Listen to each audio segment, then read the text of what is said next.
Dear mixed girls, don't be afraid to love your melanin or lack thereof. It gets scary when you don't fit in, too black to hang out with the white kids and too privileged to hang out with the black kids. Relax.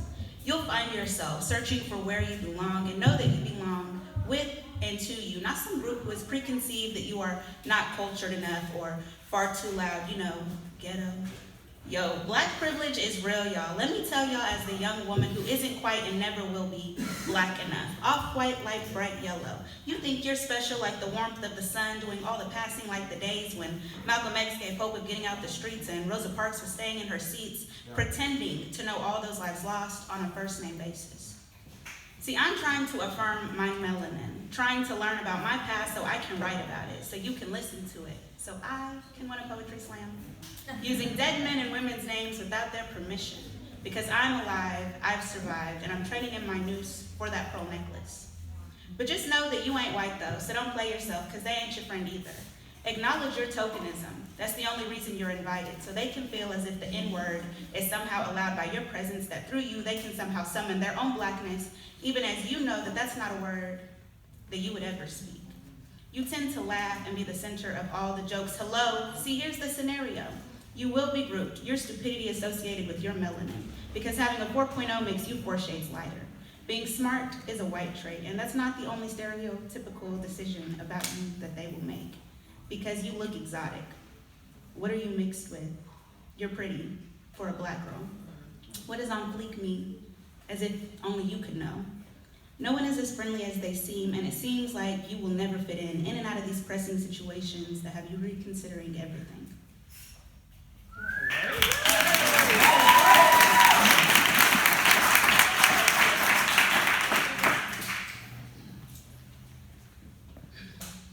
Police released graphic footage. 2 are dead and another in critical condition. They pulled up in a brown 1990s Astro van and started shooting. Just after 4:30 a.m., a woman delivering newspaper was sent to the hospital after being shot in the chest twice. They found nearly 60 shell casings. 3 bullets hit home, going through the front door, the closet door, all while her nephew lay in the living room sleeping. With gang violence on the rise, a 16-year-old girl was ambushed with gunfire. 2 are dead and 1 is left in critical condition. When the media asked the officers about the perpetrator being charged with 7 felony counts, he replied, "I don't know what the remorse level is right now," as if something so simple could save them. They shot the one that looked like a bad dude, not armed, nor was a weapon found in his broken down vehicle. Didn't they know they were on the wrong side, not to go north of, insert your street name here, to stay away from over there? Weren't they all constantly reminded how dangerous it is with all the crime and no good black people? Weren't they just asking to get robbed? Well, let me inform you, because they never will. See, we were the most affluent all-black community, working tirelessly to educate every child, while your No Child Left Behind is a joke. Jim Crow forced us to lean on one another, so our dollar circulated a year in the community before its departure. Now it's lucky to survive 15 minutes. Life was good here. They won't mention Sarah Page to you, not in the harsh light that she and the media so well deserves.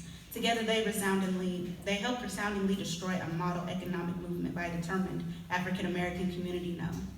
They won't tell you that in less than 24 hours, their mobs managed to bomb and burn to the ground more than 3,000 beings, 600 successful businesses, and so much more. They won't tell you why this community is stuck in poverty and how no one stepped in to help them, or how poverty is directly correlated to crime. No, they will just complain.